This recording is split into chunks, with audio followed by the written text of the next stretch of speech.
चुके थे। मैं होटल में अपने कमरे में बैठा नई कहानी के बारे में सोच रहा था। दिमाग उलझा हुआ था, कुछ समझ नहीं आ रही थी क्या लिखूं। ऊपर से सिगरेट भी ख़त्म हो गए थे। खुद को कोस रहा था कि एक कहानी की तलाश में इस कदर दूर दराज जगह क्यों पहुंच गया कि जहां रात होते ही लोग अपने अपने घरों में बंद हो जाते हैं। मार्केट जैसे सरशाम ही वीराने का मंजर पेश जैसे सरशाम वीराने का मंजर पेश कर रही होती है। न जाने इस शहर की बासी रात से इस कदर खौफजदा क्यों। अभी मैं ये सोच ही रहा था कि साथ वाले कमरे न जाने इस शहर की बासी रात से इस कदर खौफजदा क्यों। अब मैं ये सोच ही रहा था कि साथ वाले कमरे से ज़ोर ज़ोर से हंसने और बातें करने की आवाज़ें आने लगी। ये सिलसिला जब आधे घंटे तक यूं ही चलता रहा तो मेरा सब्र जवाब दे गया। मैं अपनी जगह से उठा और इस कमरे के दरवाजे पर पहुंचा। दरवाजे पर दस्तक दी और बगैर किसी का इंतज़ार किए बोल पड़ा, बराए मेहरबानी आवाज़ धीमी रखें, मैं काम कर रहा हूँ। ये कहकर मैं फ़ौरन अपने कमरे में चला आया। चंद ही मिनट गुजरे थे कि मेरे दरवाजे पर दस्तक हुई। मैंने दरवाज़ा खोला तो सामने मर्द और औरत खड़े थे। दोनों नौजवान थे। मैंने अंदाज़ा लगाया कि मियाँ बीवी होंगे। हेलो सर, मैं सैम और ये मेरी बीवी डियाना है। हम आपसे माज़रत करने आए हैं कि हमारी वजह से आपको तकलीफ़ हुई। वो शख्स बड़ी शाइस्तगी से बोला, कोई मसला नहीं। मैंने ज़बरदस्ती मुस्कुराते हुए कहा, दरअसल हम यहाँ सैर व तफरीह के लिए आए हैं। ये कहकर वो चुप हो गया और बगौर मुझे देखने लग गया। मुझे लगता है मैंने कहीं आपको देखा है। रुकिए, कहीं आप वो मशहूर राइटर तो नहीं जो जिन्नों और भूतों पर लिखते हैं। ओह सर, हम दोनों आपके बहुत बड़े मदाह हैं। इतना कहती वो दोनों बिला तकल्लुफ़ कमरे में दाखिल हो गए। मैं होंकों की तरह उन्हें दाखिल होते देखता ही रह गया। आजकल क्या लिख रहे हैं आप सर? उसने सोफे पर बैठते हुए कहा, जबकि उसकी बीवी अजीब निगाहों से इधर उधर देखे जा रही थी। कुछ नहीं, बस अभी सोच ही रहा था। मैं अभी तक इनकी इस बेतकल्फ़ी पर हैरान परेशान खड़ा था। मतलब अभी तक कुछ ज़हन में नहीं आया। उसने जेब से सिगरेट का पैक निकाला और मेरी तरफ बढ़ाते हुए कहा, पहली बार मुझे कुछ खुशी महसूस हुई उनके आने पर। मैंने एक सिगरेट निकाली और गोया हो, नहीं, कोई नया आइडिया नहीं आ रहा ज़हन में। इसकी बीवी अभी तक खामोशी से कमरे की दीवारों को घूरे जा रही थी। कोई बात नहीं, मैं और डियाना आपकी मदद कर देते हैं। उसने डियाना की तरफ देखा। शट अप सैम, मैं तुम्हारी नौकर नहीं हूँ कि जैसा कहो वैसा करूँगी। वो एकदम से आपे से बाहर हो गई। उसकी आंखें लाल हो रही थी। मैं उसके लहजे पर एकदम चौंका, मगर सैम वैसे ही आराम से बैठ रहा। मेरी भी गुस्से की ज़रा तेज़ है, बुरा मत मनाइएगा। मुझे समझ नहीं आ रही थी कि मैं क्या करूं। मैंने चोर निगाहों से डियाना की तरफ देखा। वो ऊपर छत को देखकर मुंह ही मुंह में कुछ बड़बड़ा रही थी। आपको पता है इस होटल में कई कत्ल हो चुके हैं। कहते हैं 2 मर्द और 2 औरतें हैं जिनकी रूहें यहाँ भटक रही हैं। वो लोगों को मार डालते हैं। कितनी फरसुदा और दकियानूस बात है ना। वो ज़ोरदार अंदाज में ऐसा, मुझे उसकी हंसी न जाने क्यों खौफ आने लगा। किस का इस तरह मजाक नहीं उड़ाते सैम, शर्म आनी चाहिए तुम्हें। उसकी बीवी शदीद गुस्से में बोली, हाँ तो ये भी कोई बात है कि 2 रूहें? हाँ हाँ। वो एक बार फिर हंसा। मैं बुत बना इन दोनों को तके जा रहा था और अब बाकायदा उनसे खौफ आने लगा था। सिगरेट बुझता जा रहा था मगर मुझे उसका भी होश न था। आप बताइए सर, क्या आप यकीन करेंगे इस बात पर? वो मुझसे मुखातिब हुए। मैं अभी जवाब बारे सोच ही रहा था कि मेरी नज़र डियाना पर पड़ी। वो साइड टेबल पर पड़ी छुरी से खेल रही थी और साथ ही मुझे घूरे जा रही। जैसे ही मेरे जवाब की मुंतज़िर हो, मेरा गला खुश्क होने लगा। खुद पर उसकी नज़रों की ताब ना लाते हुए मैंने सिगरेट पैक की तरफ देखा। सैम ने मेरा इरादा भांपते हुए एक बार फिर पैक आगे किया। पैक से सिगरेट निकालते हुए मेरे हाथ कांप रहे थे। जब 2-3 बार कोशिश के बावजूद सिगरेट ना जली तो सैम ने मेरे हाथ से लाइटर लिया और जलाकर मेरे आगे कर दिया। आप तो काफ़ी घबराए हुए लगते हैं। इसके चेहरे पर एक पुरस्कार मुस्कुराहट उभरी। मैं फीकी हंसी हंसते हुए बोला, नहीं नहीं, ऐसी कोई बात नहीं। ये कहते हुए मैंने चोर निगाहों से डियाना को देखा। वो अभी तक इसी हालत में बैठी मुझे घूर रही थी। मेरे पूरे जिस्म में खौफ की एक लहर दौड़ गई। तुमने सैम के सवाल का जवाब नहीं दिया मिस्टर हॉरर राइटर। उसने हॉरर राइटर पर जोर देते हुए जज्बात से आरी लहजे में कहा, जी वो सवाल। मेरी आवाज़ बैठने लगी। मैंने गला साफ करते हुए अपनी बात जारी रखी, क्यों नहीं, मैं यकीन रखता हूँ ऐसी बातों पर हो सकती हैं रूहें। मुझे खुद समझ नहीं आ रही थी कि मैं जवाब दे रहा था। ये डियाना को मुतमईन कर रहा था। अच्छी बात है आपके लिए। डियाना ने छुरी जैसी वापस टेबल पर रखी। मैंने सुकून का एक गहरा सांस लिया, मगर शायद ये इस रात में मेरे लिए सुकून का आखिरी लम्हा था, या फिर शायद ज़िंदगी का। मैं सिगरेट के लंबे लंबे कश ले रहा था। आप जैसे ज़हीन बंदे से मुझे ऐसे जवाब की तवक्को न थी।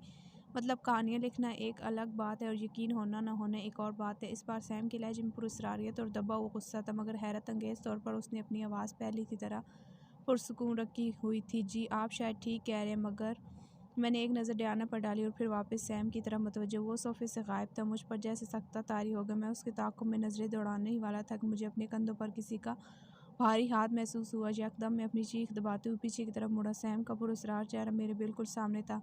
खैर छोड़ें इस बात को। दरवाज़ा खुलने की आवाज़ पर सैम ने अपनी बात रोक दी। मैंने दरवाजे की तरफ देखा। एक 6-7 साल का बच्चा कमरे में दाखिल हुआ। न जाने क्यों मुझे इस बच्चे के चेहरे पर छाई वहशत भरी संजीदगी पर खौफ महसूस हुआ। ओह, मैं आपको बताना भूल गई, ये मेरा बेटा डेविड है। ये मेरी पहली बीवी से है। सैम ने बच्चे की तरफ इशारा करते हुए कहा। वो बच्चा चुपचाप डियाना की तरफ बढ़ा। उसके करीब पहुंचकर उसने डियाना का हाथ पकड़ा और अजीब से लहजे में उसकी तरफ देखते हुए बोला, मम्मा मुझे खेलना है। अभी खेलने का वक्त नहीं आया बेटा। डियाना ने लफ्ज़ खेलने पर जोर देते हुए मेरी तरफ देखा। मेरा दिल चाह रहा था कि मैं सामने खड़े सैम को धक्का दौड़ता हुआ कमरे से निकल जाऊँ। नहीं, मुझे बस अभी खेलना है। न जाने क्यों मैं चाह कर भी इस बच्चे की आंखों में नहीं देख पा रहा था। शायद इन आंखों में अजीब सी दरिंदगी थी, जैसे मेरे सामने कोई बच्चा नहीं, एक साइको सीरियल किलर खड़ा हो। और डियाना, अगर वो ज़िद कर रहा है तो अभी के लिए उसे कुछ दे दो खेलने के लिए। सैम नरमी से कहा, अभी के लिए। मैंने सोचा। अच्छा, डियाना ने रूखे से लहजे में कहा और इधर उधर दीवारों में कुछ ढूंढना शुरू कर दिया। न जाने दीवारों पर क्या। एक जगह जाकर उसकी निगाह ठहरी। आंखों में चमक पैदी। मैंने उस तरफ देखा तो दीवार पर एक छिपकली बैठी थी। वो दबे कदमों से उसके करीब पहुंची और आन के आन में छिपकली पर झपटी। वो छिपकली अब उसके हाथ में थी जो उसने डेविड को पकड़ा दी। सर्दी के बावजूद मैं माथे पर पसीने के कतरे महसूस कर रहे थे। आए जब तक डेविड खेलता है हम थोड़ी गपशप कर लेते हैं। सैम दोबारा सोफे पर बैठा और मुझे भी बैठने का इशारा किया। बैठते हुए मैंने डेविड की तरफ देखा। उसने एक हाथ में इस पर पड़ी छिपकली पर रखा हुआ था और दूसरे हाथ में वही छुरी उठाकर छिपकली को दीवानावार देखे जा रहा था। काश ये ख्वाब हो। मैंने ही दिल में दुआ की, मगर ये सब हकीकत थी, एक हौलनाक हकीकत। आपको याद है आपकी एक कहानी में आदमखोर अपने शिकार की उंगलियां, हाथ, पाँव, नाक, कान और ज़ुबान काटते हैं, मगर इस दौरान वो अपने शिकार को जिंदा रखे हुए थे और उसकी दर्द भरी चीखें सुनकर खुश हो रहे थे। जी जी, याद है। मैं मुसलसल हिला रहा था। वो सीन बहुत कमाल का था। डेविड का सबसे पसंदीदा सीन है वो जिसे बार बार पढ़ता है डेविड। मैंने खुद खौफज़दा नज़रों से डेविड को देखा। मेरे सामने जो मंजर उसे देखकर मेरा सान खता हो चक्कर आने। डेविड इस छिपकली के टुकड़े करता जाता और हंसता जाता। साथ खड़ी डियाना उसे दाद देने के लिए तालियां बजा रही थी। ये देखें इसे, इस सीन से ये कितना मुतासिर है। सैम ने हंसते हुए कहा, काश मैं भाग सकूं यहाँ से। मैं बेबसी महसूस कर रहा था। अच्छा ये बताएं, अगर आपके साथ ऐसा हो तो कैसा महसूस करेंगे? सैम ने दिलचस्पी से पूछा। क्या क्या मतलब? मैं अब मुकम्मल तौर पर अपने होश गंवा बैठा था। डेविड अपना खेल मुकम्मल कर चुका था। अब खुशी से खून आलूद छुरी और खून से भरे अपने छोटे छोटे हाथों को देख रहा था। उसके चेहरे पर एक शैतानी मुस्कुराहट थी। अब बस चुप हो जो सैम, मुझसे और इंतज़ार नहीं हो रहा। शुरू करें अब। वो पता नहीं क्या कह रही थी। मम्मा मुझे खेलना है। डेविड की आवाज़ पर मैंने चौंक कर देखा। वो मेरी तरफ उंगली से इशारा कर रहा था। ओह मेरे खुदा! मैंने आओ देखा न था। उस ऑफिस छलांग लगाई और दरवाजे की तरफ दौड़ा। अपने पीछे मुझे सैम की दौड़ने की आवाज़ आई। इसी लम्हे में दरवाज़ा पार करते हुए मेरा पाँव फिसला और मैं ज़मीन पर आ गिरा। इससे पहले कि मैं खड़ा होता सैम ने मुझे दबोच लिया अपने ताकतवर हाथों से। वो मुझे घसीटता हुआ वापस कमरे में ले गया। उसने मुझे एक कुर्सी पर पटका। इसी वक्त डियाना भागकर अपने कमरे से एक रस्सी ले आई। मैं हज़ियानी अंदाज में ख़ुद को सैम की मजबूत गिरफ्त से छुड़वाने की बेसुध कोशिश कर रहा था। डियाना ने मेरे बाजू और पाँव के गिर्द रस्सी लपेटना शुरू कर दी। जब वो मुझे बांध चुके तो सैम वापस अपनी जगह बैठ गया और डियाना डेविड के साथ जा खड़ी हो। अब मैं मुकम्मल तौर पर उनके रहम करम था। Cigarette mister writer? सैम ने सिगरेट का पैक उठाते हुए कहा। उसका लहजा अब पहले की तरह नरम था। मैंने नफ़ी में सर हिलाया तो उसने एक सिगरेट अपने लिए सुलगा ली। तो मिस्टर राइटर क्या बात कर रहे थे हम? उसने सिगरेट का एक लंबा कश लिया और कुछ सोच कर बोला, हाँ मैं और डियाना कहानी ढूंढने में आपकी मदद करना चाह रहे थे, मगर न जाने क्यों आपने भागने की कोशिश की। वो ऐसे कह रहा था जैसे कुछ हुआ ही ना था, जैसे मैं पागल। तुम लोग चाहते क्या मुझसे? मैं जानता था कि अब मुझे अपने हवास पर काबू पाकर ही आगे चलना होगा, इसलिए जितना हो सके मैंने अपना लहजा और आवाज़ दोनों धीमी रखी। हम ज़्यादा कुछ नहीं, बस आप जैसे मशहूर राइटर के साथ कुछ वक्त गुजारना चाहते हैं। डेविड आपके साथ खेलना चाहते हैं, मगर इससे पहले मैं आपको एक कहानी सुनाना चाहता हूँ जो आपके आने वाले नावल के लिए बहुत मददगार साबित होगी। सैम ने सिगरेट का धुआं फिजा में उड़ाते हुए कहा। डेविड की जिक्र पर मैंने हिम्मत करते हुए चोर निगाहों से उसकी तरफ देखा। उसकी वहीं वहशतनाक निगाहें मुझ पर ऐसी जमी हुई थी जैसे अब एक भूखा शेर ललचाई हुई नज़रों से अपने बेबस शिकार को देखता है। मैंने एक लम्हे को अपनी आंखें बंद की और फिर नीचे देखना शुरू कर दिया। सुनोगे ना सैम की कहानी मिस्टर राइटर? डियाना ने अपने असली जज्बात से आरी लहजे में पूछा। सुनूंगा, मैंने वैसी नज़रें झुकाए जवाब दिया। मेरे पास और कोई रास्ता भी न था। इस तरह शायद मुझे अपना लाएअमल तैयार करने के लिए कुछ वक्त भी मिल जाता। अरे आपने तो ऐसे जवाब दिए जैसे हम आप पर अपनी कहानी ज़बरदस्ती मुसल्लत करना चाहते हैं। ऐसा तो मज़ा नहीं आएगा। ज़रा मुस्कुरा कर कहिए ना। सैम का लहजा ऐसा लगा जैसे वो किसी बच्चे को बहला रहा हो।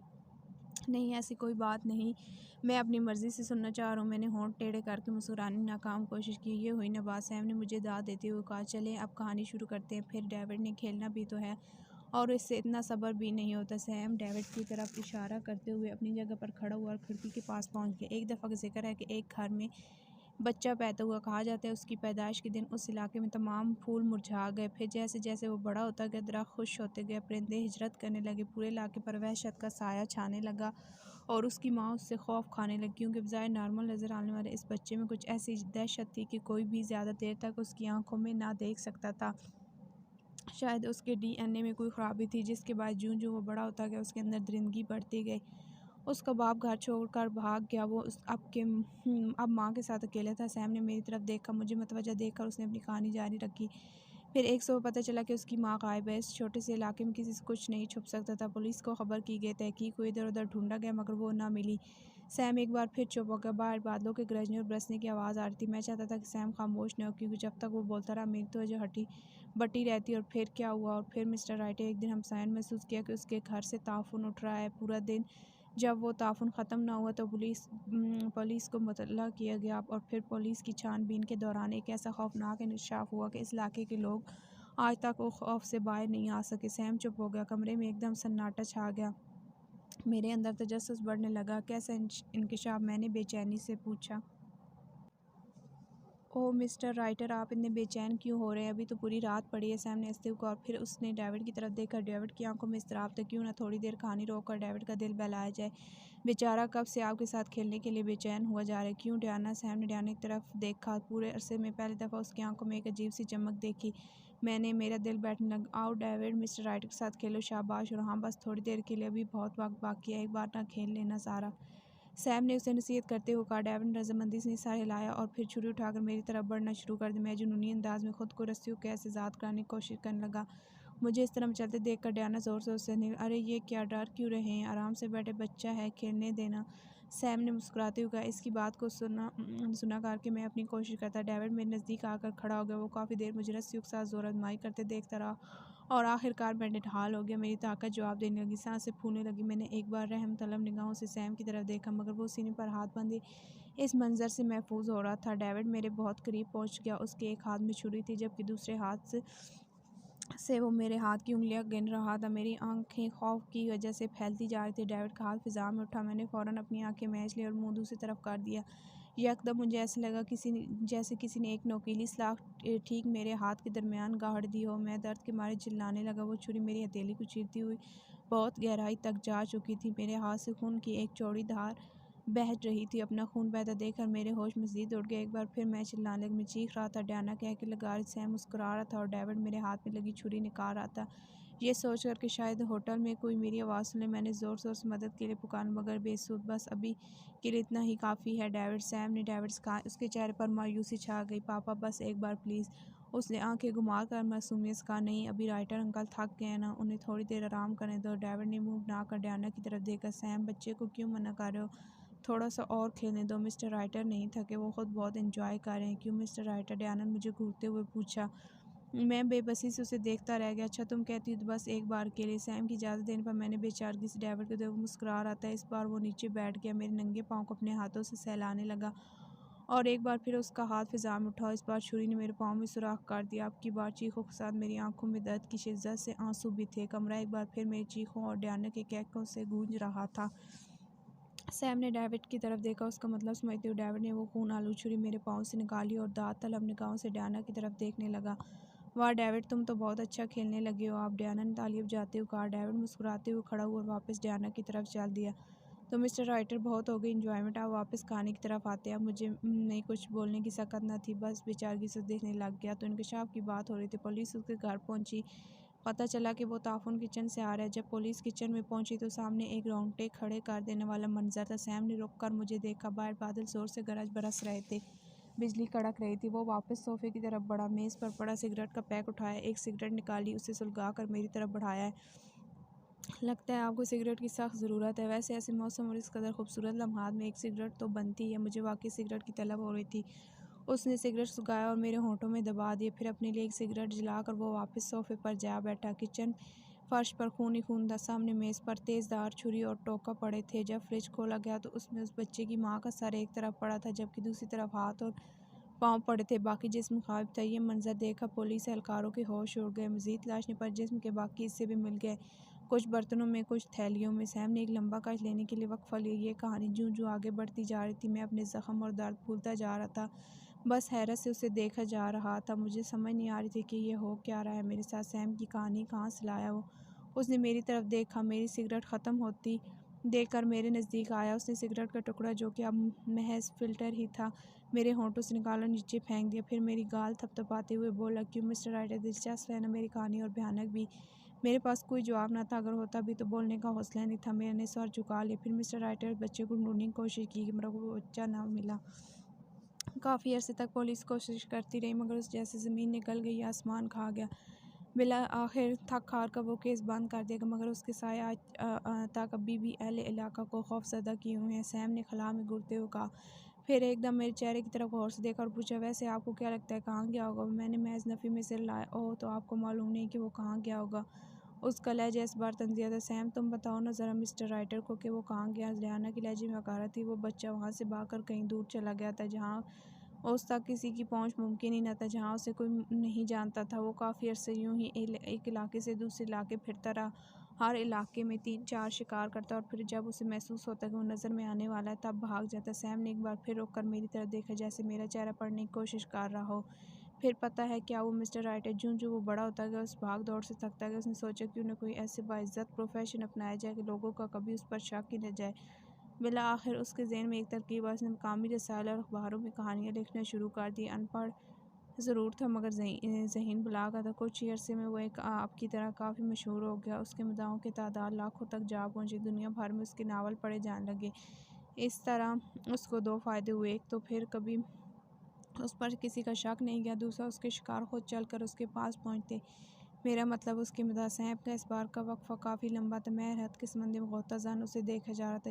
ये कहानी सैम का उससे क्या ताल्लुक? बहुत से सवालात थे जिनके कोई जवाबात न थे। उसका नाम जानना चाहेंगी मिस्टर राइटर? सैम ने मेरी आंखों में आंखें डालते हुए कहा। मैंने नज़रें नीचे कर लीं। उसका नाम है रिचर्ड ब्रेक। जी हाँ, मशहूर horror writer Richard Break. Sam खामोश हो गया। मेरी नज़रें झुकी ही रहीं। जी हाँ मिस्टर राइटर, वो बच्चा कोई और नहीं, तुम थे, रिचर्ड ब्रेक। डियाना चिल्लाई। मैं खामोश रहा। मुझे रफ्ता रफ्ता वो तमाम शिकार याद आने लगे। शायद अब तक मैं 100 से ज़्यादा लोगों को शिकार कर चुका था। मिस्टर रिचर्ड ब्रेक कहाँ खो गया? यकीनन सोच रहे होगे कि आज तक तुम बड़ी कामयाबी से छुपे रहे। दुनिया के सामने तुम एक मारूफ, लिखारी और बेहतरीन इंसानों पस पर्दा एक आदमखोर दरिंदे हो। तुम्हारा हकीकी रूप सिवाय तुम्हारे कोई नहीं जानता। तो हमें कैसे पता? मेरी त्वचा एक बार फिर अपने सवालों पर मबजूल हो गई। सैम कौन था? उसे ये सब कैसे पता? मैं अपनी तय इंतहाई चालाकी सारा खेल खेला था। जैसे जब से आबाई इलाका छोड़ा, तब से आज तक मैं वाज़ह तौर पर किसी की भी नज़र में नहीं आया। अब तो मेरा एक नाम था, एक मकाम और रुतबा था। मेरे ऊपर हाथ डालना तो दूर की बात, कभी पुलिस या कोई भी शक तक नहीं कर सकता। फिर सैम, बोलो मिस्टर राइटर, जवाब दो, क्या सोच रहे हो? सैम का लहजा अब तब्दील हो चुका था। नरमी की जगह सख्ती ले चुकी थी। अब मुझे उसकी आंखों में भी खून नज़र आने लगा था। कौन हो तुम? मैंने हाँफते हुए पूछा। मैं कौन हूँ, जानना चाहते हो? मैंने आहिस्तगी सर लाया। पापा, मुझे खेलना है। इससे पहले कि सैम कुछ बोलता, डेविड बोल। मुझे एक बार फिर अपने दर्द के एहसान सुन। डेविड का बोलना ही मेरे लिए ज़िदनाक था। सैम, अब डेविड को दो मौका। कब से वो बेचारा इंतज़ार कर रहा है। मुझे यकीन है मिस्टर रिचर्ड भी बोर होने लगे हैं। डियाना ने अपने दायमी साल लहजे में सैम को मुखातिब किया। हाँ, लगता है मिस्टर राइटर भी मेरी कहानी से बोर होने लगे, इसलिए अब की बार खेल को मज़ीद दिलचस्प होना चाहिए। सैम ने आंखों ही आंखों में डियाना को इशारा किया। वो कमरे से बाहर चली जा। वापस आई तो उसके हाथ में एक ब्रीफ केस था। उसने वो ब्रीफ केस मेज़ पर रखा। जब वो खुला तो मेरे होश उड़ गए। उसके अंदर तरह तरह के औजार थे। आरी, पेचकस, टोका, खारदार, तार, ड्रिल मशीन, हथौड़ा, न जाने क्या कुछ था। मेरा रंग पीला पड़ने लगा। मेरा दिल चाह के या तो ये रस्सी खुद ब खुद खुले और मैं भाग जाऊँ, फिर मुझे अभी मौत आ जाए। डेविड, उनमें से अपनी मर्ज़ी का औजार उठाओ, लेकिन याद रहे इस बार राइटर अंकल खूब इंजॉय करवाना है। सैम ने डेविड को मुखातिब किया। जी पापा। डेविड की जैसे लॉटरी निकल पड़ी। वो दौड़ता हुआ ब्रीफकेस के पास पहुंचा, तरतीब से पड़े हथियारों को गौर से देखने लगा। फिर एक जगह जाकर उसकी आंखें चमकी। उसने हाथ बढ़ाया। एक निस्बतन छोटे साइज़ की चमकती हुई तेज़ धार आरी उसके हाथ में थी। शायद ये डेविड के लिए ही बनवाई गई थी। वो आरी उठाकर मेरी तरफ बढ़ने। मैंने खुद को आज़ाद कराने की आखिरी कोशिश की। हाथ पाँव हिलाने लगा, मगर बेसुध। निढाल पहले ही था, ऊपर से खून बहने की वजह से अब कमज़ोरी भी महसूस होने लगी। डेविड मेरे नज़दीक पहुँच चुका था कि उसकी नज़र मेरे चेहरे पे थी। एक हाथ में आ रही थी, दूसरे हाथ से वो मेरा बायाँ कान सहलाने में चिल्लाना चाहता था, लोगों को मदद के लिए बुलाना चाहता था, मगर मेरी आवाज़ हल्क में ही दबी रही। डेविड ने मेरे कान पर आरी चलाना शुरू कर दी। मैं दर्द के मारे पाँव ज़मीन पर पटकने लगी। डियाना एक बार फिर कह के लगा रही थी, सैम पहले की तरह सीने पर हाथ बांधे हमें देखे जा रहा। डेविड कुछ देर तक आरी चलाता रहा अपनी गर्दन पर। मुझे ताज़ा खून की गर्माहट महसूस हो रही थी।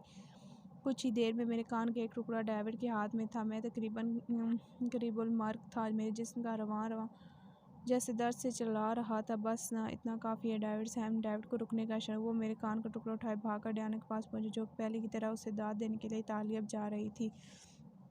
तो मिस्टर राइटर, याद है तुम्हारा बाप तुम्हारे बचपन में भाग गया था, उस पर तुम्हारा अनजाना खौफ इस कदर हावी हो गया था कि उसके लिए वहाँ मज़ीद रुके रहना नामुमकिन। जानती हो क्योंकि वो जान चुका था कि तुम क्या हो, क्योंकि उसे तुम्हारी हकीकत मालूम हो चुकी थी, और क्योंकि वो तुम्हारा बाप था और तुम्हें ये फितरत उसी से विरासत मिलती। सैम सिगरेट जलाने के लिए बोलते बोलते रोके। मुझ पर यह इंकशाफ बिजली बन गई। मेरा बाप विरासत, मगर वो शुरू से ही मजबूत असाब का माल था। उसने ये दरिंदगी कभी अपने ऊपर हावी ना होने दी। घर से भागकर उसने दूर कहीं अपनी अलग दुनिया बसा ली थी। वहाँ उसने एक और शादी की और उसकी दूसरी बीवी के बतन से एक और बच्चा पैदा हुआ। वो बच्चा भी ज़ाहिर है उसी बाप से था, उसकी फितरत भी वही थी, मगर वो तुमसे मुख्तलिफ था। उसके असाब भी अपने बाप की तरह मजबूत थे। आज रात मेरे साथ जो कुछ हो रहा था वो समझ से बाहर था। इंकशाफ और दर्द का ऐसा सिलसिला था जो थमने का नाम नहीं ले रहा था। पहला इंकशाफ सैम मेरे बारे सब कुछ जानता था। दूसरा इंकशाफ मेरा बाप भी मेरी तरह था, और अब मेरा एक सौतेला भाई भी था। जाने और क्या कुछ था, मगर जैसे जैसे वो बड़ा होता गया उसमें इंसानी गोश्त की तलब भी बढ़ती गई। और एक दिन जब उसके मजबूत असाब उसकी फितरत के आगे हथियार डालेंगे तो उसने अपनी ख्वाहिश पूरी करने का अनोखा रास्ता अपनाया। तुम्हारी तरह उसका शिकार मासूम इंसान नहीं बल्कि मुजरिम थे, रेपिस्ट, कातिल, लुटेरे। उसने ऐसे लोगों को अपना शिकार बनाया, अपनी बुरी फितरत को माशरे की अच्छाई के लिए इस्तेमाल किया। सैम ने रुक कर बगौर मेरे बदलते तासरात का जायज़ा। जानना चाहोगे वो कौन है? सैम ने पूछा। मुझे समझ नहीं आ रही थी कि क्या कहूँ। कहने की सकत भी न थी, इसलिए पहले की तरह मैं सारे हिलाने पर इत्तफाक किया। वो शख्स तुम्हारे सामने खड़ा है मिस्टर राइटर। डियाना ने तकरीबन चिल्लाते हुए सैम की तरफ इशारा किया। मेरे सामने जैसे ज़मीन घूमने लगी, मेरे सर पर हथौड़े बरसने लगे। मैंने हैरत की आखिरी मंजिल को छूते हुए सैम की तरफ देखा। उसका चेहरा किसी किस्म के तासुर से आ रही था। मैं बस इतना ही कह पाया, हाँ रिचर्ड ब्रेक, मैं सैम तुम्हारा सौतेला भाई हूँ। सैम जज्बात से आरी लहजे में कहा, जैसे वो मुझे जताना चाहता हो कि ये जान कर कि मैं उससे किसी किस्म के रहम की तवक्को न रखूँ। मैंने देखा मैंने दर्द से इकरा होती हुई उसे देखा। जब मुख्तलिफ इलाकों से लोगों के गायब होने, फिर उनके अजसाम के टुकड़े में नई खबरें न आने, तो मेरा ध्यान फ़ौरन तुम्हारी तरफ गया। क्योंकि डैड मुझे तुम्हारे बारे में बता चुके थे, इसलिए मैंने तुम्हें तलाश करना शुरू कर दिया। इस इसना मेरे हाथ तुम्हारी कहानियाँ और नावज़ लगे। वो आम लोगों की नज़र में तो महज कहानी थी, मगर मेरे लिए वो सुराख थे, क्योंकि उनके कहानियों के पसे पड़ता वो बैकग्राउंड सिर्फ मैं ही समझ सकता। तुम्हारा भाई। फिर मैं तुम तक पहुँचा, बहुत अरसा तुम्हारे पीछे रहा, तुम्हारी नकलो हरकत, चाल ढाल, बोल चाल, एक एक चीज़ पर गौर किया, तो मेरा शक यकीन बदल गया। पर यह तो तुमसे ज़्यादा कोई बेहतर नहीं समझ सकता कि हम जैसे लोग किस कदर शातिर, चालाक और ज़हीन होते हैं। सैम खामोश हो गया। बारिश भी रुक चुकी थी, मगर मेरे अंदर जैसे आंधियाँ चल रही। सब मुकम्मल तौर पर गैर यकीन था मेरे लिए, इतना ही जितना मेरा जैसे जैसे सोना। तो अब मैं हिम्मत कर बोला, अब मिस्टर राइटर, वक्त आ चुका है कुदरत के इंतकाम में। इस धरती को तुम्हारे नापाक वजूद से पाक करने का। इतना कहकर सैम मेरी तरफ बढ़ा। मैं अपनी तमाम तर बची कुछ एनर्जी इस्तेमाल करते हुए चलाने। सैम मेरे पास पहुंच चुका था। उसने अपने आईनी हाथों से उस तरह मेरे गाल दबाए कि मेरा मुंह खुला रह गया। दूसरे हाथ उसने मेरे मुंह में डाला, उसके हाथ में मेरी ज़ुबान आ गई। एक ज़ोरदार झटका, मेरे मुंह से खून की फुहार निकल लगी। अब मेरी चीखने चिल्लाने की शायद ख़त्म हो चुकी। सैम ध्यान को इशारा किया। वो ब्रीफकेस से पेचकस निकाल कर मेरी तरफ बढ़ी। मेरे नज़दीक पहुंचकर उसने अपना हाथ फिज़ा में बुलंद किया, और आन के आन में उसने वो पेचकस मेरी खौफ और दर्द की शिद्दत फैली आंखों में से एक में गाड़ दिया। मुझे मेरा अंजाम करीब नजर आने लगा। सैम, डियाना और डेविड की शक्ल में मौत इंतहाई दर्दनाक अंदाज में रफ्ता रफ्ता मेरे करीब आ रही थी। बिल्कुल वैसी मौत जैसे मैं अपने शिकार को देता था, शायद इससे भी बदतर।